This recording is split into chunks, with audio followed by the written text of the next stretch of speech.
What's up, everybody? Welcome to, I believe this is episode 18, 19 of the Yeah, but I Safe think Land. we're calling it season two Are or we something season? Are because we it's the season new two, year. episode Yeah, so three? it's just Yeah, yeah. I think that's what we're doing. So new that's where we're year, at, new year, episode new three. season. That's how we're gonna run this. So, Mm-hmm. season two, episode three of the Safe Lane podcast. I am Travis Elliott, otherwise known as Rafi Dota, and with me, as always, is my friend and coworker Jack Ballenger. Jack, what are we talking about today? Well, we're going to start off talking about ESL, both the tournament and some of the dramas surrounding the tournament, because it feels like at this point it's not a Dota event if there's not some crazy drama that comes with it. Of We had course. Galaxy battles the last time we were here talking. I promised we'd tell you who wins or who won. If you're listening, it was VGJ Thunder. I actually had to look this up myself. Yeah, sure. This is actually a Storm shirt, but Yeah, they're sister teams. They beat EG 3-0 in the finals, and that tournament still happened. But mostly we're going to be talking about ESL, and then we're going to be delving into some of the more recent roster changes, most notably Immortals and TNC. And then closing off, we'll talk a little bit about Star Ladder, which starts in about 3.5 hours from now. So let's get right into it. ESL one Genting or Genting is the most recent minor. let's just go ahead and We talk ended up, about the drama first, yeah, so then we can kind of talk a bulk about Dota as opposed to this. So, if you guys were not aware, ESL was shutting down a bunch of streams because they made a streaming deal with Facebook. There were a couple issues with the stream in terms of both visual and audio quality at different points. There were a couple people who were upset where it was like, oh, I have to have a Facebook to watch this event, blah, blah, blah. And some notable streams were shut down, even though they felt that they were following the guidelines previously set by Valve, which were incredibly vague. In terms of Valve is really trying to keep their hands-off approach of, hey, everybody, just play nice, things like that. But the problem is that this is a business, an industry where people are making money, and in certain cases, especially involving this one, ESL is losing money. I think there was some type of graph, and I don't know how accurate this is, where it was ESL, I think, expected to lose 15% of their viewer base on by switching to Facebook, and I think within like the first 2 days, I think the estimate was that they had lost 85% of their viewer base for the tournament. And then I saw a statistic at the end that their overall viewers was actually higher than last year's Genting tournament. Which, again, it's really hard to know the validity of all of these because I don't really have interesting. a reliable metric. But Valve issued a statement after ESL took down a bunch of these streams, and I'll just go ahead and read it because they kind of cleared up this problems, but they still leave way for a lot of other problems to present themselves, which seems like a really interesting way to do things. We've been seeing a bunch of discussion regarding Dota TV and want to expand on what we've said before. The first issue we've been seeing discussed is regarding DMCA notices.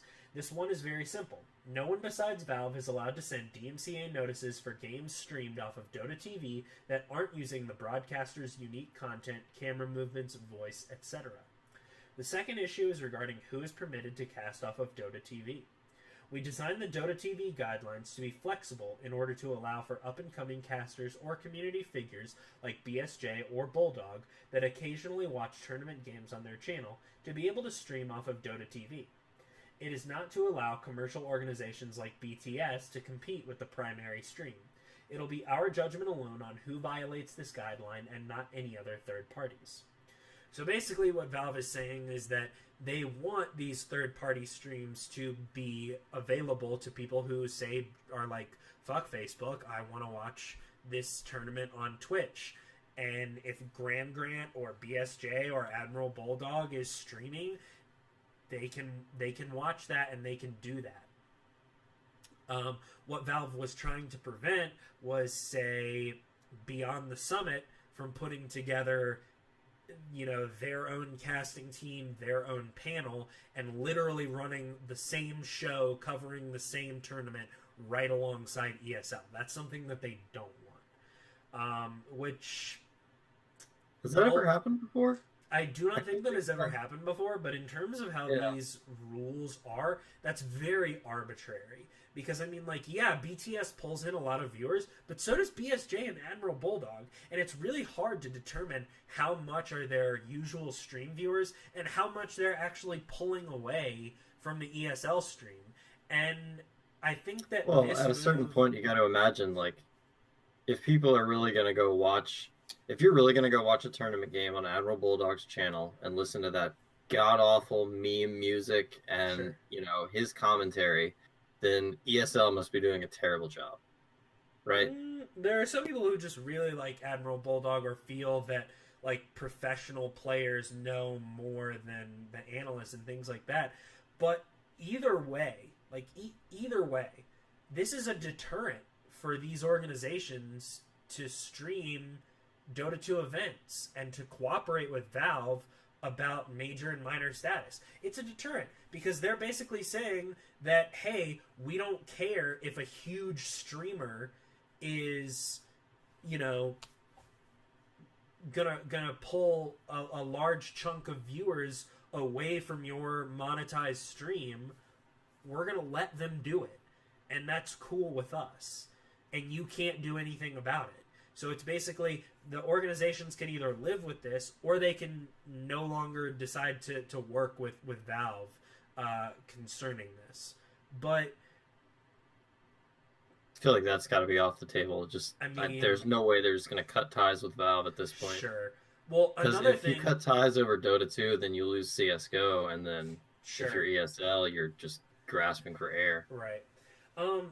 Something interesting to me is that they could buy these personalities, essentially. So ESL could, you know, they could identify potential people who are going to stream their content and who might pull away large viewers, and they might either pay that person to not stream, or they might pay that person to be part of the event to gain their viewers. That's but another avenue. I don't know if you were looking at the Dota 2 section of Twitch during the event, but there were just like random channels of, you know, just totally random people that were getting 1,000 views streaming the ESL Genting games from Dota TV. So if you're encountering a situation where just random people are pulling viewers away from you, you know, I feel like you're obviously doing something wrong. Yeah, this has never been a problem before. Like any of these tournaments that have been on Twitch, you know, it's never an issue. The main ESL stream or whatever will always have a hefty viewer lead, you know, like hundreds of thousands of more viewers than even people like Bulldog or PPD. I think one of the real roots of this issue is taking esports off Twitch, which I feel like has to happen at some point for it to really take off. But man, this was some violent kickback, you know? I mean, there was some resistance when ESL moved to YouTube, but I think people were, you know, they're willing to go to YouTube to watch games, but, you know, clearly Facebook is a step too far. I don't know. What do you think about the whole Twitch ecosystem at this point? Like, it feels so ingrained into esports and just Dota 2 in general. I agree with that it feels that way. But for me, like, Facebook just feels a step too far, just gut reaction. Because, like, if they had announced, like, oh, it's going to be on YouTube, I would have been like, I mean, like, I don't want to go to YouTube to watch it, but I'll watch it. Yeah, but I will. If they had announced, like, oh, we're moving to Twitter, we're going to live stream this on Twitter, I would have been like, hell yeah. Because what do most personalities do when they're watching Dota 2? Live tweet the event. that like Twitter is a buzz during the international, and like random people do it too. And like I personally enjoyed watching like the NFL Thursday night games on Twitter. That was so much fun for me. Or let's see, the presidential debates were on Twitter. Some of them. I don't think the State of the Union was on Twitter. There was an awards show that was on Twitter. I love people that choose to live stream to Twitter because that's where most of the discussion is taking place anyways. I love it. Facebook, I don't know. It's like there's just something about it that doesn't feel as natural as the other platforms. I think a big issue is just the video player, right? But I also, the thing to me that bothers me is on live videos, like the emoticons or whatever float across the screen and things like that. Like the likes, the loves, the ha-has, the angries, the wows. It's like, if I am watching a sporting event, I do not want to see that floating across my screen. The best thing about Twitch chat is that you can minimize it. Yes. And I do that often because I like to have, because I work with dual monitors, I like to be working in this window and watching in this window, and I'll pull up Twitch, I'll move the sidebars and put it in theater mode, and I don't have to full screen it. Yeah, I hope that there is some way around this for ESL Katowice, whether it's just, I don't know, a dramatic improvement in Facebook quality. I mean, personally, I'll still wait to watch the games on YouTube or just watch them in client. Is Katowice being streamed on Facebook too? I assume it would be. I thought this deal was for all ESL content. Ooh. I thought it was just for drinking. Yeah. I was going to say, this is a way bigger kerfuffle for ESL if it was for a majority of their content. Then now we have an issue. Especially with Valve saying what they did. Even though it opens up, different avenues for issues and things like that. But all right, so we'll go ahead and move on. We will get to, I think we already mentioned that VGJ Thunder won Galaxy Battle, so no need to rehash that. Yeah. We'll move on to actual ESL 1 Genting, which, unlike Galaxy Battles, was rife with talent. Yeah, this was a pretty good event. I enjoyed it. Lots of really exciting games. A lot of really fast games, I was noticing. Like, it felt like pretty much every game was somewhere between, 28, 35 minutes, pretty much. I really appreciated this tournament, mostly because I now feel vindicated in what we said earlier of eventually complexity will come crashing back down to earth.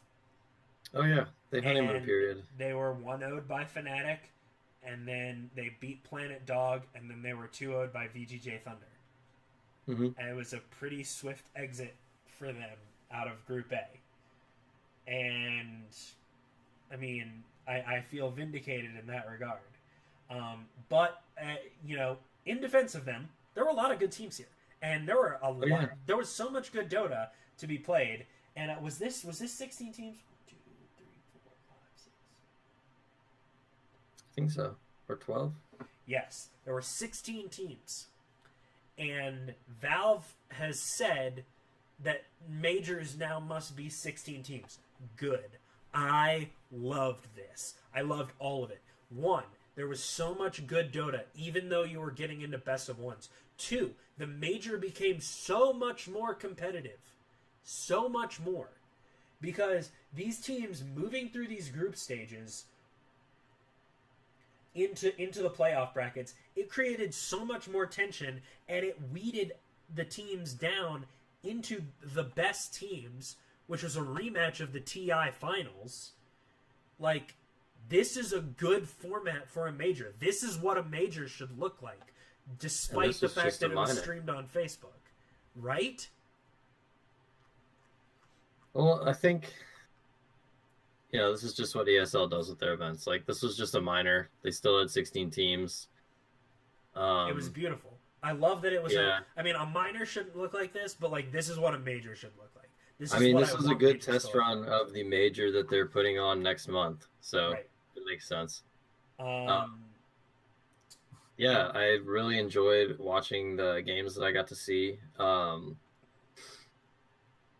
thought I really enjoyed the EG tweets and then swift defeat at the hands of Liquid. I mean, really, That's rough. it's just WWE level, showmanship and standoffishness. It's great. But I think they did play pretty well, like in spite of their super cocky attitude and then getting manhandled by Liquid. This Right. was a pretty good tournament for EG. Um, every time I watch them, Sumail looks a little bit better in the off lane. Seems like he's getting more accustomed to the role. EG's getting more accustomed to having him in the off lane. He still definitely doesn't stack up against a lot of these tier one teams offlaners, Right. but he's getting there. I'm really intrigued by all of this because I can't tell because obviously we saw Liquid and Newbie, the TI finalists, back again in the finals against one another, proving that at least for the moment they are still the best two teams in the world. Oh yeah. And the thing is, here's the question: is the meta in a bad place? Have things not changed enough to allow for other teams to break in, or well, Secret is really coming to their own. Has Dota finally reached a place where we have a pretty stable environment, a stable game, wherein the burden is on the teams to improve their players, to improve their strategies, as opposed to waiting for the meta to shift into their favor? I don't know. I feel like the meta is in a pretty decent place right now. Like you see a few heroes that get picked a lot, but really like the hero diversity right now is just amazing. Like you're seeing heroes that at this time last year were basically just stupid memes, like Gyrocopter. Was Naga Siren nerfed at this point last year? Probably not. Maybe not. I think illusions were still strong right now. But my point still stands. There's just so many different heroes being picked right now for in every position. I think, like you said, it really is on teams at this point to improve, and it definitely shows. Like we have had some teams break their way into the upper echelon of competition. I think Team Secret is the best example of that. After their win, they won the Dream League Major, then they won Captain's Draft, and then they finished top 4 here. I think they're definitely a competitor along with Liquid and Newbie. So I think it's in a pretty good spot right now. I think For me, I feel the same way. Excuse me. I feel the same way, and I feel that this can be observed in the fact that if we look at this minor, if we look at playoffs from quarterfinals to finals, all of those teams have excellent captains. You have Solo, you have Lanham and Fenrir, you have Fear and Misery, and even Crit to some extent. You have Kuroki, and you have Faith. Like, all of those players are excellent captains. And even in teams that didn't make it but still made it to the tournament, I think you're seeing it is upon the teams that have the better leadership tend to do better. You have Kyle, you have Pylai Dai, you have ROTK, even though he's a coach. I mean, it's just you're seeing a lot of these more experienced players now leading the way as opposed to the young and talented players. And not that they I also don't play feel a like factor, but it's very, I don't want to say rare, but it definitely happens a lot less often nowadays where one player will just totally take over the game. right. At least, in a professional match, in like pubs and low skilled stuff, it's still totally possible. We're not seeing Yeah. DAC 2015 Sumail. Yeah, or Miracle's not going to solo carry as Right. Invoker anymore. He's going to play, he's not going to be the guy playing Viper, but he's going to play some more team oriented carry. And yeah, he might get a bunch of kills just because he's the one dealing the damage in fights, but it's by no means, a solo effort anymore with where your teammates are just, cannon fodder to buy you space. Right. Uh, I actually, in a way, I think the NA scene actually looks pretty weak comparatively to the rest of the world. Kind of how without we, EG, yeah. yeah, well, it's kind of how we thought it would be at the beginning when we were looking at all these roster changes, and after a couple of results, we were like, we really can't tell. Is NA really, really good, or are they just really not good? But the level of competition is very high between the not good NA teams who are struggling to compete on the world stage. Um, and that's kind of at least a little bit of a segue into what we're going to talk about now, which is kind of the roster moves that we've been seeing. Obviously, last time we talked about BSJ and Monkeys Forever go to VGJ Storm. They're still there. They are still there. Well, now we know that they lost a teammate thanks to 747. I'm not going to call him Royoya or whatever the heck he goes by now. Most people know him as 747 Eric. So Eric left, and he went to Immortals. And Velo, who previously played with MVP Phoenix for a little while with mixed results, is leaving Clutch and is going to Immortals as well to round out that roster. And this is a result QO has asked to take an indefinite leave of absence from the team due to lack of passion for the game. And burnout is not uncommon in esports players, especially players who hit the game as hard as QO has. We saw it in StarCraft all the time, and that's a good reason to not play or to at least take a break. Is I do not feel passionate about this game. I do not want to be doing this. If you do not want to be doing this, you do not need to be in that chair. Like, you will not perform at the level that your team needs you to perform at. So that's really respectable of both QO to be honest with his organization and for his organization to honor his request. MSS also left. The roster, though. Yeah, well, MSS also left, and he's an awesome player. I don't really think he fit in well, but I don't know. That roster feels like cobbled together NA players to continue to compete throughout the year. I don't think that it is a roster that Immortals should be happy to field, given their competitive branding similar to Optic. We'll just have to wait and see. Again, it's Velo bounces around from team to team, and that's never really the best sign. 747, he does the same thing. Like, he's an individually talented player, but he's on a lot of teams. He's done it a little less, I think. Yeah. 747 has been pretty consistently on lower tier teams, and VGJ Storm was really a big moment for him, in my opinion. And moving to Immortals, I think, was a good move. I just don't think that this current roster will have a lot of success, and I think that could be frustrating for him at the beginning. Yeah, it feels like a stopgap, like you said. Just like a team to have while you look for a better team. Right. So, Animal Planet, which... That's the Owie. It's the Owie stack. And... When I was with Leviathan, they were playing with MSS, and all of a sudden Moon Meander's back in the mix. And they're picked up by Iceberg Esports, which I don't really know anything about. Like, all I know is that they were the team that Charlie played with earlier in the season. And Bryle, right? Yeah, I think and Bryle too. Yeah. And they disbanded and all that. And so Animal Planet is acquired by Iceberg Esports. If you had asked me, what was this announced? Yesterday? It was announced yesterday.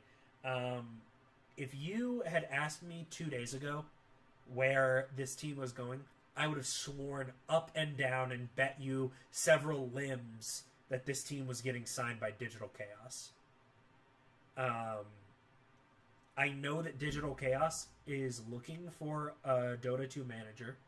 I know that Greg has relocated the organization to Atlanta. I have no idea where this team is going to come from. Unless they're going to sign... is it Team World? Oh, Soxa's team with like with Chuan and yeah. Who's it's like Anna, Soxa, and then I think Chuan and someone else. Is Chuan on We'll that look team? that up real quick. It's Anna, Forev, SVG, Soxa, and Kaiser. I'm pretty sure. Oh, I could have sworn I saw a tweet where Chuan was on the team. Maybe not. Maybe not. So I know that in the absence of 747, that Garter has been standing in for VGJ Storm, which is... I don't know how that'll work out for them. Like, I... All right, hold on. I don't mean to cut you off, but I just found this. So it's a tweet from Work 'em Ready. I'm probably mispronouncing that, but it's Team Echo International, and it's Forev, Kaiser, Chuan, Anna, Soxa. Where is this now? Putting it in Discord for you right now. It'll have to mess up the stream real quick.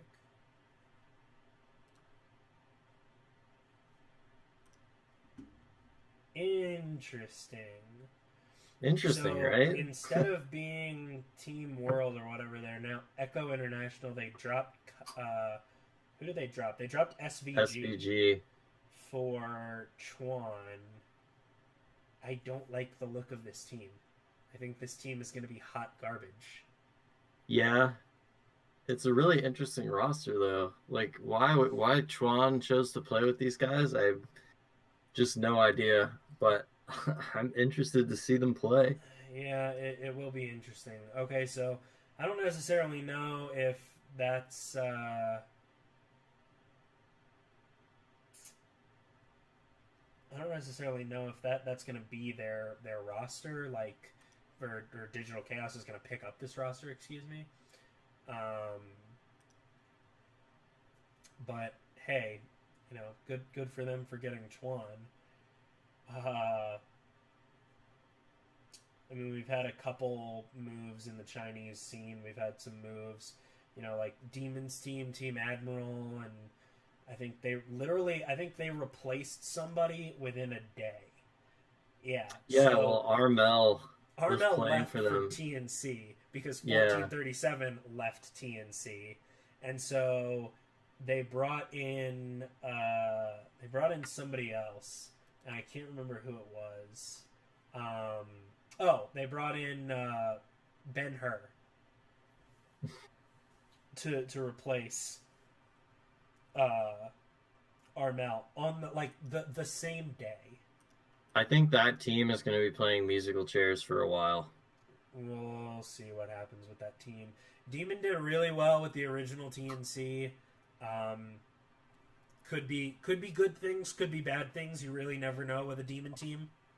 That TNC run was that was just such a miracle Cinderella story, though. Yeah. You can't expect a repeat of that at all, really. That's just unfair. Moving around some players in the Russian scene, I guess. So, like... Vegas Squadron finally completed their roster? Sort of. I mean, like, Aloha Dance left. Not something you want. They've had a 3-person roster for a while. Sure. Well, they picked up Blizzy, Undershock, and Palentimos. Yeah, I which recognized Undershock. I've seen his name in a lot of like CIS region qualifier teams, but the other two I've are heard of Palentimos. I know Undershock. I've never heard of Blizzy. I don't know who Zayak is, but they are both from Kyrgyzstan, I think. I don't know if that's pronounced. And then Suma is staying mhm. uh, as captain, which again, This is an interesting team because they've also got that woman that used to coach Fnatic, right? Kip Kipsol. Soul. Yeah, so they've got She was the with TNC, I think. oh, my mistake. Okay. Yeah, Kipsol this is a is really good analyst, but I really yeah, don't know how much her talent is going to help this team. We'll see. Again, there it are some just people feels on here that don't really have much of a track record. So for all we yeah. know, this team could be hot shit. It just feels like another team that's ready to lose to VP, you know? It's possible. It's possible. That seems to be the fate of every CIS team right now. All right, so we'll wrap this up and talk a little bit about Star Ladder. I think we got all the Liquid and important Newbie Show answers Part there. 3. Yeah, I'm hard pressed to think that we live in a world where Newbie and Team Liquid do not uh, show up in the grand finals again. Or if they don't make it to the grand finals, I'd imagine either one eliminates the other on the way there, or there's a few teams there that might pull off an upset. I think all these teams are weak, except for Liquid and Newbie. I think that you have medium contenders in Complexity and Meneski, with upset possibility in Kingwin and LGD, and then I kind of feel like Infamous and Empire are almost non-factors here. Yeah, I think, like you said, I going into this, you got to keep an eye on Mineski, but the rest of these look like pretty much free wins. Yeah, Uh, but it'll be fun to see Liquid and Newbie battle it out. The grand finals of Genting was actually, I think that was Newbie breaking a either 4 or 5 series loss streak against Liquid, including the TI grand finals. say again. The ESL Genting grand finals, Newbie's win was their first win against Liquid Right. ever. I thought So that that's was a pretty big amazing. deal. It was nice to see them finally get a win. Mm-hmm. It kind of helps take a little bit of the edge off of that clip from True Sight. So I think the only other 2 teams with a record like that is VP, who just still cannot beat EG. I think they're the only they're the only ones left with that hurdle to get through. I mean, hey man, if EG and Virtus Pro are in the grand finals of the international this year, I'll be real happy. Oh, that would be so hype. So yeah, this should be a pretty exciting tournament. I don't know when our next show will be. I was thinking either the week after this, so next week, or the week after next week, which would put us right before the major, the ESL Katowice major. We have Star Ladder, and then what else do we have though in between them? Nothing Nothing. until Katowice. I guess it really depends on what happens with rosters, because middle of February I think is when everything locks up. So we should definitely, I would hope, have a lock on who the new Digital Chaos is going to be. If any teams are going to do any swapping, anything like that. So we'll see, I guess. Yeah, it's really, we are in kind of a lull period for right now, but then of course everything's going to explode in the spring. And we do, I mean, I guess we still have some unscheduled majors that are supposed to find their way into the circuit somehow, because I know that Valve said they were going to make up for Galaxy Battles being canceled as a major. And I think we get a makeup minor too for one of those GESL events. Yeah. Well, Either way, you can keep an eye on my Twitter right down there, or the EGN Twitter, or Travis's Twitter, and we'll let you know when we're going to be live next. Absolutely, you guys. Thank you so much for watching. Again, if you want to follow either of us, our Twitter handles should be here beneath the webcam picture. Also, if you are an audio listener who missed this live stream and you want to catch the video version of this stream so that you can see our beautiful faces, we are now uploading all of our content to YouTube. You can probably find that in the description on the Twitch channel. You can find it on the EGN Twitter page. Or you should be able to go onto YouTube and search for eGamer News, and our channel should come up. So thank you so much for watching, you guys. Be sure to follow us to know when we go live next, and we will see you next time.